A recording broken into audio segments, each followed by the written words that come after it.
নমস্কার, রকমারি রান্নাতে আপনাদের স্বাগত। আমার আজকের রেসিপি তন্দুরি পমফ্রেট। অত্যন্ত সুস্বাদু এই রেসিপিটি বানানো খুবই সহজ। ঘরে থাকা সামান্য কটি উপকরণ দিয়েই এই তন্দুরি পমফ্রেট বানানো যায়।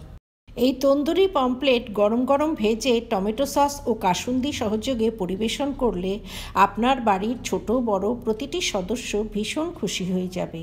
তন্দুরি পমফ্রেট বানাবার জন্য এখানে নিয়ে নিয়েছি 4 পিস বেশ বড় সাইজের পমফ্রেট মাছ।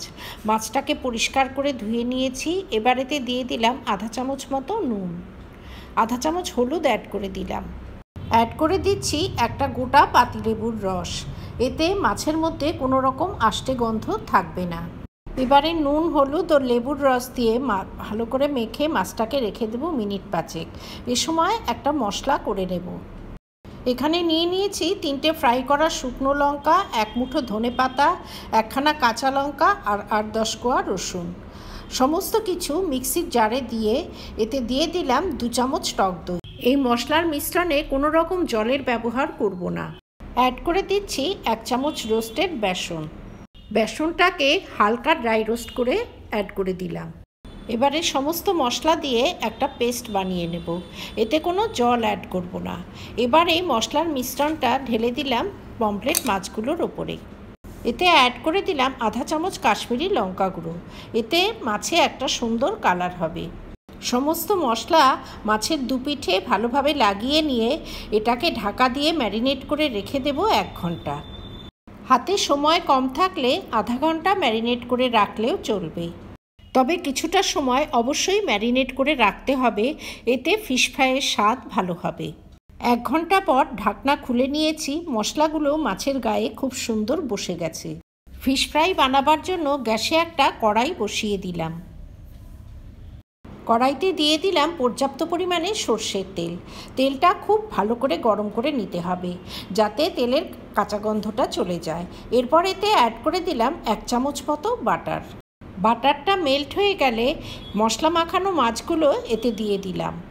বাটার ছাড়াও মাছগুলো ফ্রাই করা যাবে, তবে বাটার দিলে অবশ্যই ফ্রাই করার পর মাছটা খেতে বেশি ভালো লাগবে। গ্যাসের ফ্লেম স্লো করে দিয়ে মাছগুলোকে উল্টে পাল্টে দুপিঠ বেশ লালচে করে ভেজে নিতে হবে।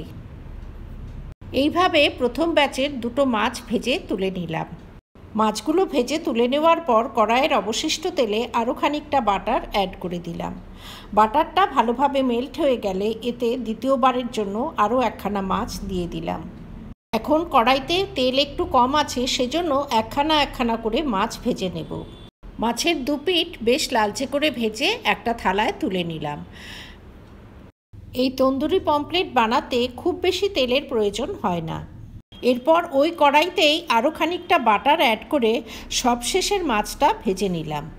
মাছের এক পিঠ ভাজা হলে অপর পিঠটা সাবধানে উল্টে দিলাম। হাই ফ্লেমে মাছগুলি ভাজা যাবে না, তাহলে মাছের বাইরের দিকটা পুড়ে যাবে, কিন্তু ভেতরের দিকটা কাঁচা থেকে যেতে পারে। এইভাবে স্লো ফ্লেমে সমস্ত মাছ ভেজে একটা থালায় তুলে নিলাম। দারুণ টেস্টি এই ফিশ ফ্রাইগুলি বাচ্চা থেকে বড় সবারই ভীষণ পছন্দ হবে। এই তন্দুরি পমফ্রেট গরম গরম ভেজে গরম গরমই খেতে হবে। গরম খেলেই এর আসল স্বাদ পাওয়া যাবে। ঠান্ডা হয়ে গেলে কিন্তু খেতে খুব একটা ভালো লাগবে না। এখন এই গরম ফিশ ফ্রাই আমি টমেটো সস ও কাসুন্দি সহযোগে সার্ভ করে দিচ্ছি। আমার এই রেসিপি যদি ভালো লাগে তবে ভিডিওটিতে লাইক করবেন, শেয়ার করবেন। ভবিষ্যতে আরও রেসিপির জন্য আমার চ্যানেলটি সাবস্ক্রাইব করার অনুরোধ রইল।